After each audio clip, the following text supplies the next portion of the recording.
Hi, my name is Jordan Service. This was a presentation originally for the Los Angeles Virtual Reality Meetup Group, which is the development-focused VR meetup group in Los Angeles. So this is native VR narrative, learning from cinema in games. So VR is going to affect a lot of different things. It's going to affect video games, it's going to affect cinema, it's going to affect so many things that we don't even know about. But there's also going to be this thing that's natively to VR. So if cinema is native to cinema and games have their own logic, what can we learn from those things? And then what is the native VR sort of expression? And so this is the basic rundown of the entire talk. A big claim of this talk is that art, it tends to be linguistic.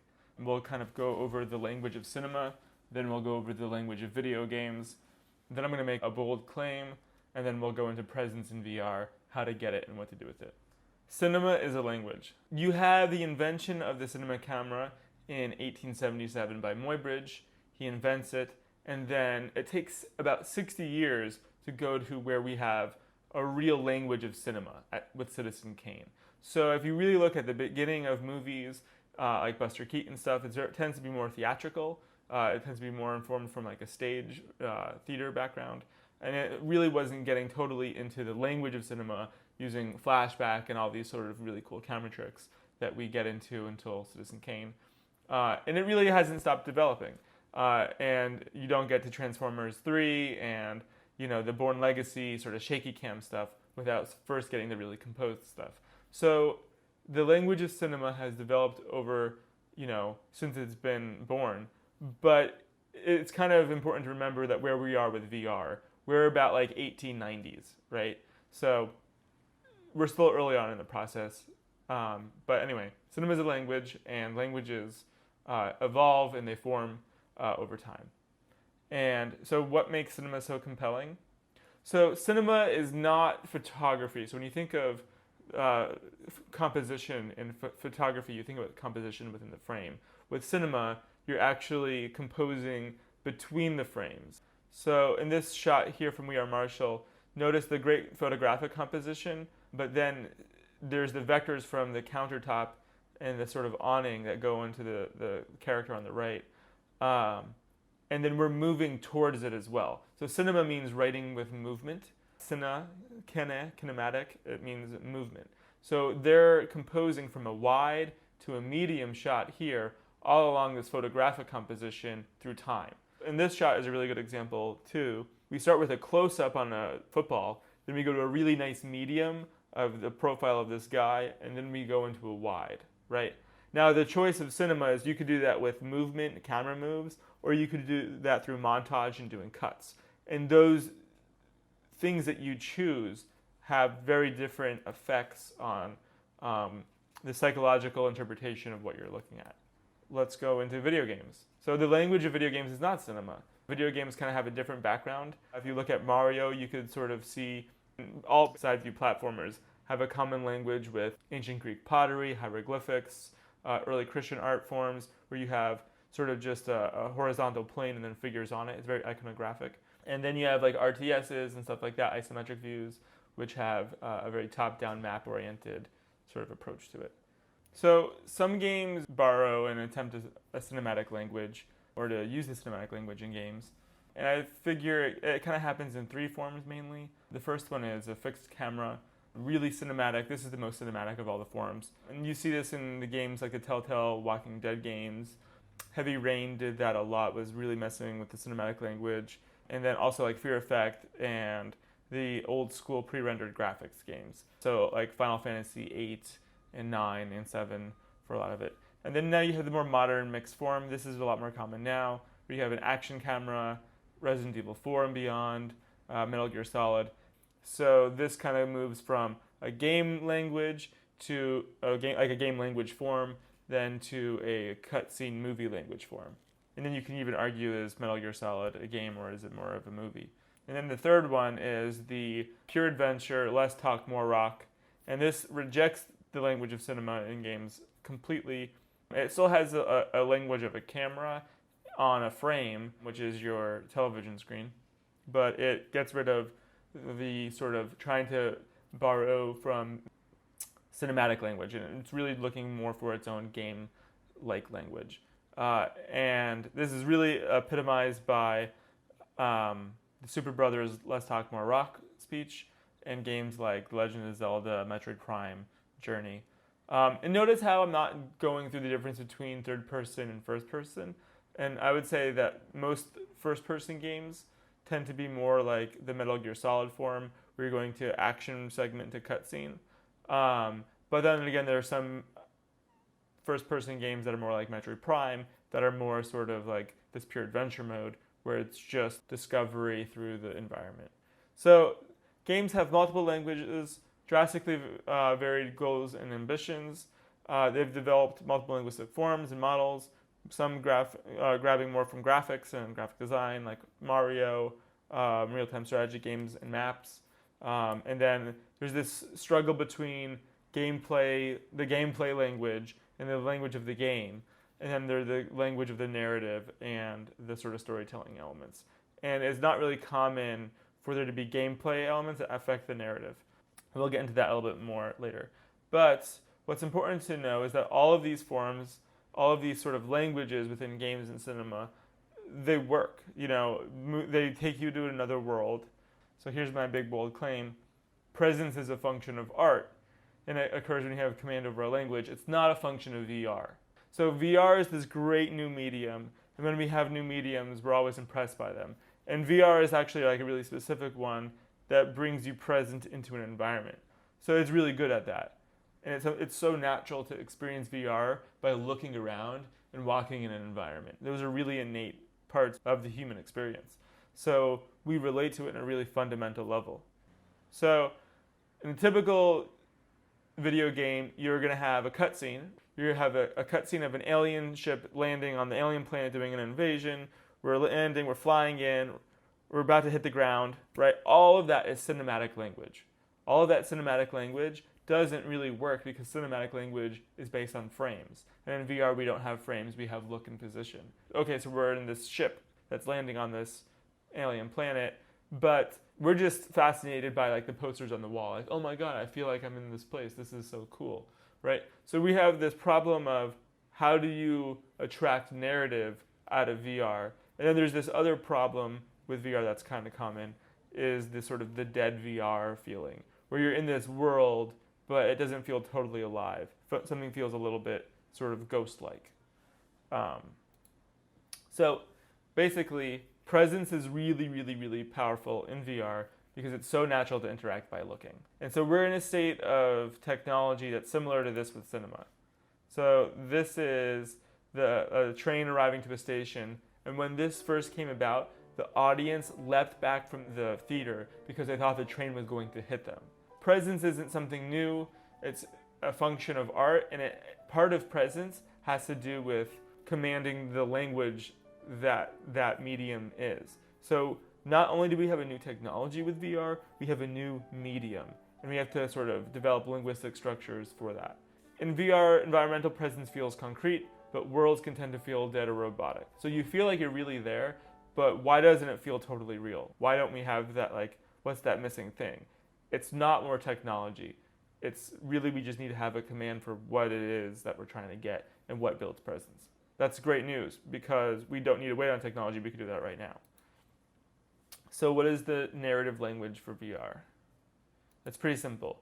Based on look and position, create a cascading narrative that unfolds based on the player's visual interest. And of course, this is one idea of many. There's going to be other things that are going to work, but I think this actually has a lot of power to it.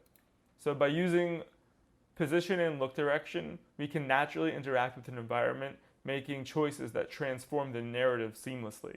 So just going back to sort of a video game example, video games have a lot of interaction, but that interaction doesn't inform the narrative.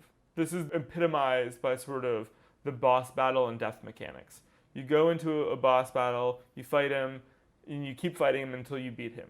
That doesn't affect the narrative. It's all about this sort of, can you beat this boss? So I think what we should do is have more choices that affect the narrative itself. VR narrative is a composition of scenes that highlights a state of being to reinforce the story.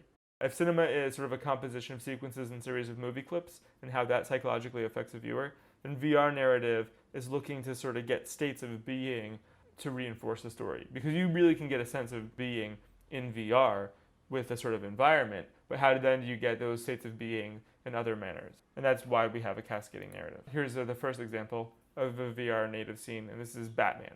So the theme in Batman is often, how do you maintain morality in an immoral world when you're trying to protect people without using extreme violence, when your enemies are all using extreme violence? So using position and look, we can sort of define a scene, right? So just using position and look, that's all you need. And so that means some sort of controller, because you have to control your position. Go with me with a thought experiment here. You're sitting in a chair and the veil opens and you're in sort of this like grimy industrial park, and Joker's in front of you. He's like, I finally got the Batman. Wake up, Batty, wake up. And immediately what you notice about Joker is he's looking at you and he knows where you're looking. By maintaining that awareness of look, he's able to feel more conscious. Because of that, when he's talking to you, he'll try to command your attention. So if you're trying to look away and squirm away, he's like, come on, Batman, look at me in the eye. So he's going to pontificate, and Batman's sort of free to look around. Maybe one time he looks down at his hands and he notices he's bound.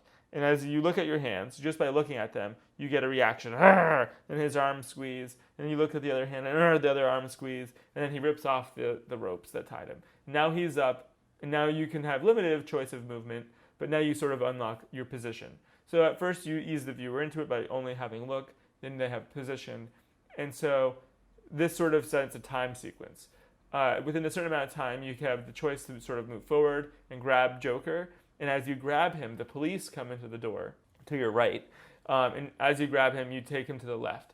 But the police say, Batman, Batman, we got it from here. We got it from here. And this is your choice. Do you continue to go to the left and beat Joker mercilessly? Or do you go to the right and sort of go with the police and let the society handle it? And it's sort of putting that moral choice right into Batman, only using position and look.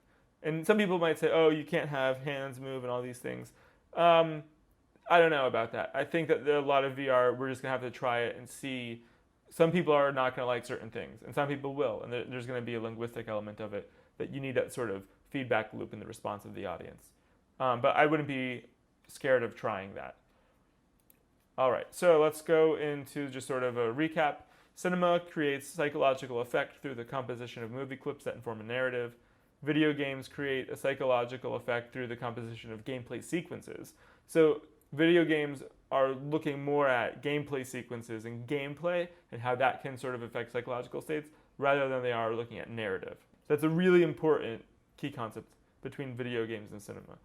And VR, I think, native VR narrative at least, can create a psychological effect through the composition of dynamic scenes that inform a narrative. So being that we're trying to create like states of being, you need to sort of have human conditions, and a lot of human conditions are only understood through narrative. So feeling present is having a world that's aware of your presence. And a lot of our states of being are often relational. And so it's going to take a lot of really good writing and design to get to these experiences that are really fully present. Why? Because how do you explain what it's like to be a father, or a mother, or a brother to someone in VR?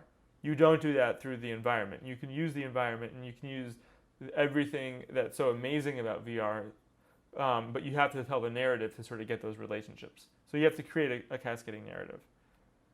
All right, so this is a crazy slide, but go with me for a second. You sort of have in your bottom left really core sort of human tools that go into a little bit more refined traditional art tools like rhythm, storytelling, pattern recognition. And those things tend to make the things on the right. So things on the right tend to come from and be informed from things on the left. So, motion pictures are informed from photography, really chiefly, dance theater, music, literature, storytelling, all those things. And so we need to figure out which one of those things are relevant to virtual reality.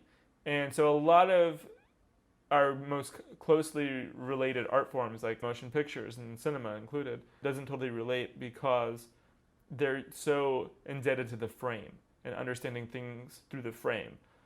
So we have to figure out how to, get over that. And I think the position and look, which is exactly what a director does.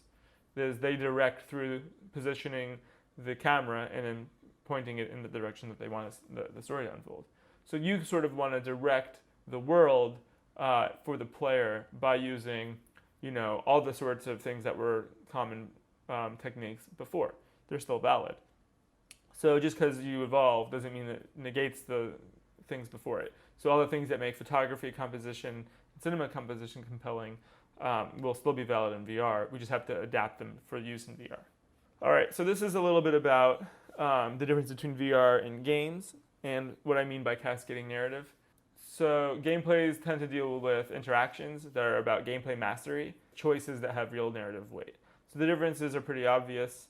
I think you start really seeing them in a game like Street Fighter, where it's like, Street Fighter is cool because it feels like I'm fighting someone because of my gameplay mastery of it. Like, it's very pleasurable, it's not bad, it's totally valid, it's awesome. But then there's also cool things within The Walking Dead and Heavy Rain, and sort of how they deal with decision making and dealing with things with narrative weight to them.